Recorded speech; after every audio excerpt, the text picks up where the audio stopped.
से सदावत्सले मातृभूमि में हम लोग चर्चा करने जा रहे हैं ऑनरेबल सुप्रीम कोर्ट के एक निर्णय की। ऑनरेबल सुप्रीम कोर्ट में एक मामला आया, मुंबई हाई कोर्ट से SLPI। मुंबई हाई कोर्ट ने पहले उसको डिसाइड कर दिया और फिर उस मामले में सुप्रीम कोर्ट पिटिशनर्स आए। कोई पिटिशनर नहीं कहना चाहिए, वकीलों का एक समूह, कोई एसोसिएशन है जो कि सुप्रीम कोर्ट में आई और ये कहा गया कि धनखड़ साहब, मतलब जगदीप जी धनखड़, जो कि भारत के उपराष्ट्रपति हैं, और किरण रिजिजू जो कि भारत के न्याय मंत्री हैं, इन दोनों के खिलाफ कंटेम्प्ट चलाया जाए। इन दोनों ने कंटेम्प्ट किया है, जुडिशरी पे की इफ़िशियंसी पर प्रश्न खड़ा किया है, जुडिशरी की काबिलियत पर प्रश्न खड़ा किया है और जुडिशरी के ऊपर टिप्पणियाँ की हैं।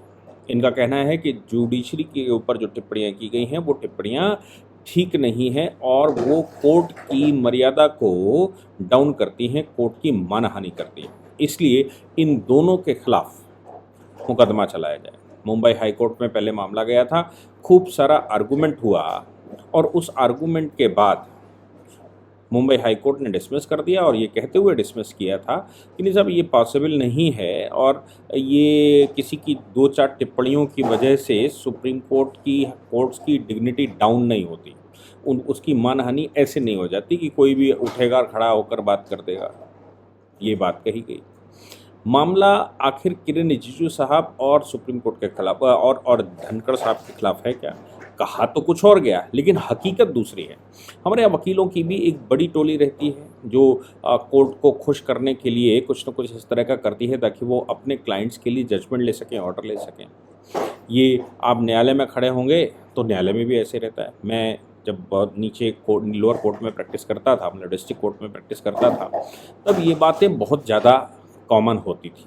क्या है, हम आर्गूमेंट कर रहे हैं, कोर्ट ने कोई में से सवाल किया, बगल में खड़े वकील साहब कोर्ट की हाँ में हाँ मिलाने के लिए उसमें टपक पड़ते हैं। तब अपने को कहना पड़ता था कि श्रीमान जी, आप अगर डिफेंस लॉयर हैं तो बोलिए, अगर आप डिफेंस लॉयर नहीं हैं तो आपको बोलने का अधिकार नहीं, मेरा और जज साहब की बात हो जाने दो, क्यों तुम परेशान हो। वो इसलिए करते थे क्योंकि अगली फाइल उनकी लगी हुई है कोर्ट में और उसमें एक बेल एप्लीकेशन लगी हुई है। बेल तो हम जानते हैं देश भर में बहुत बड़ा खेल है, कोर्ट के पास डिस्क्रिशनरी टाइप की पावर होती है उसमें, इसलिए इस तरह की बातें करते हैं। और ख़ास तौर से हाई कोर्ट, सुप्रीम कोर्ट के लिए अगर कुछ ऐसा लगे कि इनके बीच में कुछ टुनफुस चल रही है तो फिर कुछ ना कुछ पॉइंट निकाल कर हाई कोर्ट और सुप्रीम कोर्ट में मुकदमे लाए जाते हैं और उनमें PIL फाइल की जाती है। वो PIL ये कह के फाइल की जाती है कि साहब कोर्ट के लिए ऐसा कह दिया, हम तो आपके सम्मान में खड़े हैं, आप तो हमारे अधिष्ठाता हैं, आप तो हमारे निर्माता हैं, आप तो हमारे ये हैं, आप तो हमारे वो हैं। ऐसे करके तमाम तरह की पिटिशन्स डाली जाती हैं। अब अगर पिटिशन्स ना डाली जाती हों तो जजेस ट्रांसफ़र केस 1, कोई ऐसा तो नहीं है कि जजेस ट्रांसफ़र केस में जजों ने डाला हो, ऐसा भी नहीं है। जजेस transfer case 2, advocate on record association versus union of India, advocate on record association का दूसरा मामला, तीसरा मामला, ये मामले वकीलों ने डाले, वकीलों की ऑर्गेनाइजेशनों ने डाले जो उस समय ऑर्गेनाइज कर रहे थे, वो उन्होंने केसेस डाले और क्या कह के डाले कि साहब कोर्ट की डिग्निटी को कम किया जा रहा है, पार्लियामेंट इंटरवेंशन कर रही है, पार्लियामेंट को ये अधिकार नहीं, पार्लियामेंट को वो अधिकार नहीं। इस तरह की बातें तमाम तरह की आती रही। कोर्ट उसको एंटरटेन भी करता रहा है। एंटरटेन ना करता तो SP गुप्ता का जजमेंट ना आता, कोर्ट अगर इंटरटेन ना करता तो एडवोकेट ऑन रिकॉर्ड एसोसिएशन का जजमेंट ना आता, कोर्ट अगर इंटरवेन ना करता या उसको इंटरटेन ना करता तो ऐसे मामलों में जब NJAC, national judicial appointment commission, Modi सरकार ने 2014-15 में पास किया था, वो जब सुप्रीम कोर्ट में एडवोकेट ऑन रिकॉर्ड एसोसिएशन ने चैलेंज किया तो उसको स्ट्रक डाउन ना कर देते, ये ना कह देते कि ये बेसिक स्ट्रक्चर, कॉन्स्टिट्यूशन के बेसिक स्ट्रक्चर के विरुद्ध जाता है, इसलिए ये ठीक नहीं है, इसको ख़त्म कर दो। कोर्ट ने उसको ख़त्म भी किया और ये भी कह दिया। जबकि NJAC मुझे लगता है स्वतंत्र भारत में, स्वतंत्र भारत से मतलब है जब नया कॉन्स्टिट्यूशन बना तो भारत के संविधान में ये पहला ऐसा केस था जिसमें यूनानिमस पास किया गया था। यूनानिमस हम उसको कहते हैं जब दोनों हाउसेस में कोई विरोध करने वाला ना हो। तो कहते हैं कि 1-2 लोगों ने अगर विरोध किया भी होगा तो वो कोई बहुत मायने नहीं रखता, लेकिन जो लीडर ऑफ पोजीशन और लीडर ऑफ अपोजिशन दोनों ही तरफ के लोगों ने उसको अप्रिशिएट किया था कि हाँ भाई, जुडिशियल अपॉइंटमेंट जो है वो एग्जीक्यूटिव के हाथ में होना चाहिए और उसमें एक कमेटी बननी चाहिए ऑस्ट्रेलिया के तर्ज पे। हालांकि इस बात को लेकर SP गुप्ता के जजमेंट में ऑनरेबल सुप्रीम कोर्ट खुद कह चुका था और ऑनरेबल सुप्रीम कोर्ट ने उसमें खुद ही ये कहा था कि हमारे यहाँ judicial appointment pure executive function है और एग्जीक्यूटिव सरकार उसको नियुक्त करती है, लेकिन मैं रिकमेंड करता हूँ कि ऑस्ट्रेलिया के तर्ज पर एक अलग कमीशन होना चाहिए जो कमीशन उसकी रिकमेंडेशन करे। अभी तो उसके आगे की अगर बात करेंगे, यूके में चले जाएंगे तो यूके में तो कमीशन अपॉइंट भी करता है और फिर जो ग्रीवांसेस रहती हैं, यानी कि जो जजेस से डिससेटिस्फाइड होते हैं, जो कोर्ट से डिससेटिस्फाइड होते हैं, उनके लिए अलग से एक कमीशन है। उस कमीशन में शिकायतें भी जजों की जाती हैं, वो इंडिपेंडेंट है। अपॉइंटमेंट के मामले अगर कुछ गड़बड़ होते हैं तो वो भी इंडिपेंडेंट एक कमीशन है, जो कमेटी उसको तय करती है। यानी कि जुडिशरी के हाथ में ना ही जज की शिकायत जज सुनेगा और ना ही अपॉइंटमेंट का मामला खुद अपने ही मातहत लोगों का अपॉइंटमेंट करेगा। लेकिन सुप्रीम कोर्ट ने उस मामले में ऑस्ट्रेलिया के लिए कहा था कि ऑस्ट्रेलिया में जैसा जुडिशियल अपॉइंटमेंट कमीशन रहता है वैसा जुडिशियल अपॉइंटमेंट कमीशन भारत में भी होना चाहिए, ताकि एग्जीक्यूटिव की भी जो मनमर्जी चलती है वो पूरी ना हो सके। हालांकि उसमें ये भी, उसके बाद के जजमेंटों में ये भी कह दिया गया कि consultation with the chief justice means effective consultation. Effective consultation का मतलब होता है कि अगर उसमें जो प्रावधान है वो है कि ट्रांसफ़र, पोस्टिंग या जजेस के एलिवेशन का जो मामला है, उस मामले में आप सबसे पहले उसको रिकमेंड करिए और चीफ जस्टिस से उसकी कंसल्टेशन कर लीजिए। तो चीफ जस्टिस की कंसल्टेशन लेकिन मानने के लिए बाध्य नहीं होती थी, होता था सिस्टम। बाद में ये कहा गया कि नहीं, चीफ जस्टिस की कंसल्टेशन मानने के लिए बाध्य है, यानी कि चीफ जस्टिस का इफेक्टिव कंसल्टेशन होना चाहिए। अगर चीफ जस्टिस ने किसी नाम को मना कर दिया है तो मतलब वो मना कर दिया है। ये बात आई। बाद में उसमें कॉलेजियम बनाना शुरू कर दिया। बोले चीफ जस्टिस अकेले कैसे भाई निर्णय करेंगे, सीनियर मोस्ट जजेस करेंगे। तो फिर सीनियर मोस्ट जजेस का एक कॉलेजियम बना दिया। फिर ये कह दिया गया कि नहीं, कॉलेजियम रिकमेंड करेगा और सरकार उसकी नियुक्ति करेगी। पहले ये था कि सरकार सरकार लेगा, कॉलेजियम से कंसल्टेशन करेगा और वो चीफ जस्टिस से कंसल्टेशन करेगी और अपॉइंटमेंट करेगी, क्योंकि भाई कोर्ट का मामला है तो चीफ जस्टिस से बात कर लेनी चाहिए। हालांकि जिस समय अपॉइंटमेंट का मामला कॉन्स्टिट्यूएंट असेंबली में आया था तो कॉन्स्टिट्यूएंट असेंबली में अपॉइंटमेंट के मामले में डॉक्टर अम्बेडकर ने ऐसा कहते हैं मना कर दिया था कि जजेस के हाथ में जजेस का अपॉइंटमेंट जाना चाहिए। उन्होंने कहा नहीं, ये प्योर एग्जीक्यूटिव फंक्शन है, एग्जीक्यूटिव ही करेगा, सरकार ही करेगी। सरकार ज़्यादा ब्रॉड वे में सोचती है, सरकार जनता के बीच में रहती है, सरकार के पास ज़्यादा अनुभव होता है। जजेस के लिए हम ये मान के चलते हैं वो एक फील्ड को अच्छे से मानते हैं। मैं भी ये मानता हूँ, मैं खुद भी एक फील्ड को हम अच्छे से जानते हैं। आवश्यक नहीं कि अच्छे से जानते ही हों, वो है लॉ की फील्ड। लेकिन समाज का प्रेशर, सोसाइटी का प्रेशर, इंटरनेशनल प्रेशर, फिर देश में चल रही गतिविधियां, देश में उठापटक, ये सब तो सरकार जानती है। तो एक पहलू जुडिशरी हो सकती है, लेकिन सारे पहलू जुडिशरी नहीं होती, सारे पहलू तो पार्लियामेंट होती है, क्योंकि पार्लियामेंट में सभी प्रकार के लोग आते हैं। इसीलिए राज्यसभा के अंदर 12 ऐसे सदस्यों की नियुक्ति भी की जाती है जो साइंस, आर्ट, एजुकेशन, अपनी अपनी फील्ड के स्पेशलिस्ट हों, ताकि उनकी भी सलाह ली जा सके। फिर तमाम तरह की कमेटियाँ लोकसभा और राज्यसभा में होती हैं, उन कमेटियों में सांसदगण होते हैं। उसके अलावा उनके पास एग्जीक्यूटिव मशीनरी पूरी होती है, मिनिस्ट्री ऑफ लॉ पूरा का पूरा बना हुआ है। हर मंत्रालय के पास अपने पास एक आईएएसओं की टोली होती है जो कि इन विषयों पर काम करती है। यानी कि बहुत बड़े सिस्टम से जब कोई कानून बनता है तो बहुत बड़े सिस्टम से उसको लेकर आया जाता है, तब कहीं वो रिफाइंड होकर संसद में कानून का रूप लेता है। दूसरी तरफ ये माना जाता है कि हम किताबों में पढ़ते रहे और किताबों में पढ़ कर हम जज चुकी बन गए हैं, इसलिए किताबों में पढ़कर जो हम डिसीजन लेंगे तो वो उतने ही दायरे में लेंगे जितना उन बुक्स में लिखा था, या मेरी मेंटलिटी जैसी है।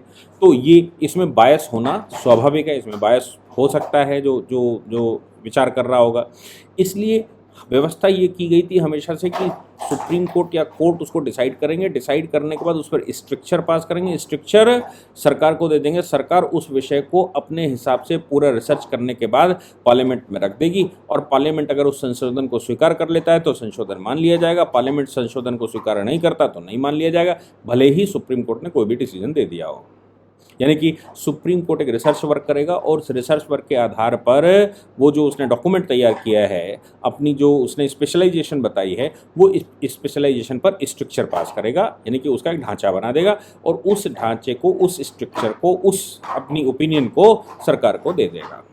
ये तो इसमें कोई बुराई नहीं है। हम तमाम तरह के कमीशन भी बिठाते ही हैं। तमाम तरह के कमीशन मतलब आज सुप्रीम कोर्ट में जो 5 जजेस, 7 जजेस, 13 जज, आज के 14 जज, साल 2 साल में रिटायर हो जाएंगे। रिटायर होने के बाद हम उन्हीं जजेस का कमीशन बनाते हैं, 5 का, 7 का, 2 का, 1 का, 3 का। लेकिन आज सुप्रीम कोर्ट की सीट पर बैठे हैं, इसलिए कलम में पावर है तो आप ज़बरदस्ती कोई ऑर्डर कर सकते हैं। लेकिन रिटायरमेंट के बाद आप तो वही रहे, अनुभव भी आपका बढ़ा ही होगा। लेकिन तब आप कहीं रिसर्च वर्क कोई करते हैं तो रिसर्च वर्क में तो फ़र्क नहीं आ जाएगा अभी में और तभी में। रिसर्च वर्क करते हैं और आप कमीशन की रिकमेंडेशन करते हैं और फिर आप पार्लियामेंट को देते हैं, तो आवश्यक नहीं है कि पार्लियामेंट उसको स्वीकार कर ले। पार्लियामेंट उस पर बहुत सारी चर्चाएं करती है, पार्लियामेंट बहुत गहराई में जाती है, तमाम तरह के इंस्टीट्यूशंस, तमाम तरह के स्पेशलिस्टों से वार्ता करती है, स्पेशलाइज एजेंसियों से वार्ता करती है, और उसके बाद अगर उसको स्वीकार करना होता है तो कमीशन की रिपोर्टें स्टेप बाय स्टेप स्वीकार करती है। नहीं स्वीकार करना होता है तो उसके उचित कारणों को ध्यान में रखते हुए बाप नहीं उसको स्वीकार करती। यही जज जो सुप्रीम कोर्ट में बैठे हुए हैं, यही रिटायर होने के बाद उस पर रिसर्च करते हैं। तो आज मैं मान के चलूँ, आज की तारीख है, आज की तारीख से पहले कोई मामला आया और डिसाइड कर दिया तो बाइंडिंग हो जाएगा। आज के बाद आप रिटायर हो गए, रिटायर होने के बाद 2 दिन बाद आपके पास कोई मामला मसला आ गया और कहा इस पर आप अपनी ओपिनियन दीजिए, आपने वैसी ही रिसर्च की थी जैसे 2 दिन पहले करते थे, तो अब मान्य नहीं है। मस्तिष्क तो मस्तिष्क होता है, ऐसा थोड़ी ना आज रिटायर होने के बाद कल दिमाग कमज़ोर हो जाएगा, ऐसा नहीं होता।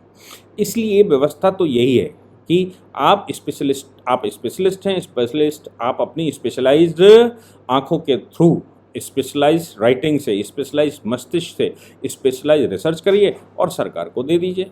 लेकिन अभी जो हो रहा है वो ये है कि सुप्रीम कोर्ट गवर्नर के ऑर्डर को पलट रहा है, सुप्रीम कोर्ट प्रेसिडेंट के ऑर्डर को पलट रहा है, सुप्रीम कोर्ट सरकार के निर्णय को पलट रहा है, सुप्रीम कोर्ट पार्लियामेंट से पास हुए कानूनों को पलट रहा है।